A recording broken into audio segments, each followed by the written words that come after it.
Hurricane Ida was a relatively fast-moving storm. It was a Category 4 storm by the time it made landfall. Not everyone has the means or a vehicle to be able to evacuate. And if you don't have a plan to get out of town ahead of time, it gets to a point where it's too late. I knew that we were gonna have a long ride because it just lingered over us. The wind is howling, the rain is coming through.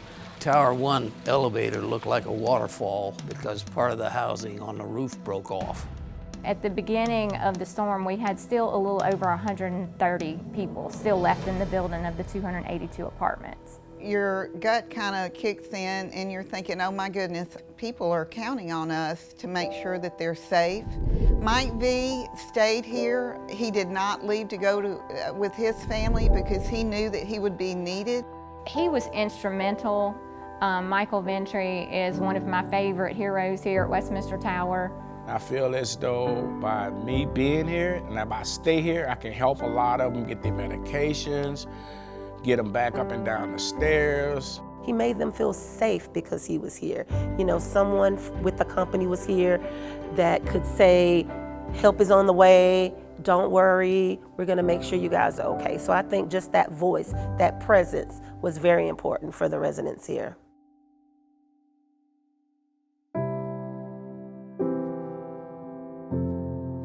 We had water coming down from the ceilings in the offices and in the hallways. I mean, just flowing down the walls. Just water. It was just, when I walked in, it took my breath. You just have a moment of, where do I start? Where do I start? But then you see your people and you just go into motion, taking care of them. It was heart-wrenching because you're thinking, what are we going to do? How are we going to get all of these people to a safe place? I mean, I felt like the weight of the world was on my shoulders. And, sorry. And I told my brother-in-law, I don't know what I'm going to do. I got to get these people out of the building. And he's like, you know, and he said it jokingly, oh, Tricia, we'll just put them on the school bus and get them out of there. And I started laughing and I said, well, we might have to do that. Tricia was the kingpin. I mean, she got those buses. She wound up serving bologna sandwiches and potato chips. That was dinner on the night that the buses arrived. I don't know what we would have done without Trish, to tell you the truth. Getting people who are on walkers and canes and in wheelchairs up school bus steps was a real challenge. I physically carried a couple of them. It was hard. It was, you know, with my arthritis and stuff, but I didn't feel it at the time. I did what I do, and if I had to do it again, I will. When we got them to the shelter, we pulled up, and keep in mind this is called a mega shelter. There's thousands of people there, and I know they had to be scared. And luckily, that's where Miss Joyce was so instrumental.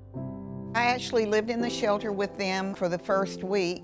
When you see somebody walking around in a uniform shirt with it says National Church Residence out of all these hundreds of people, I knew it was a sense of comfort, so I stayed because I knew that they needed me.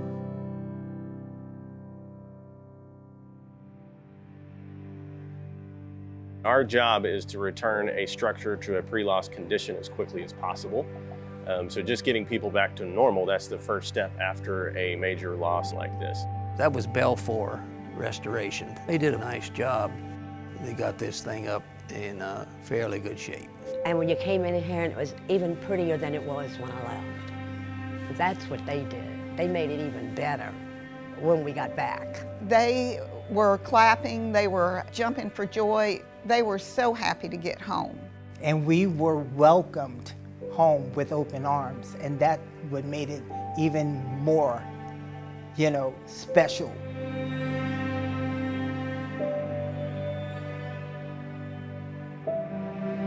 They are good, you know, from management to maintenance to cafeteria to the front desk. I don't know how else to put it except I've been blessed to have been appreciated and offered a chance to live here, because they do take care of you in all aspects. These are some of the true heroes, because you have to realize they are individuals with families also, and they sacrificed the comfort of being with their families to care for those in need. I don't think that I was heroic at all. I just love these people, and I don't think that I did anything that anyone else wouldn't have done. You have this team who all just goes into motion. You just do what you have to do, and that's what they did. I would hope that if this was my parents in this building, that same would have happened, and I know for a fact with this team that they would have. It's what we do here.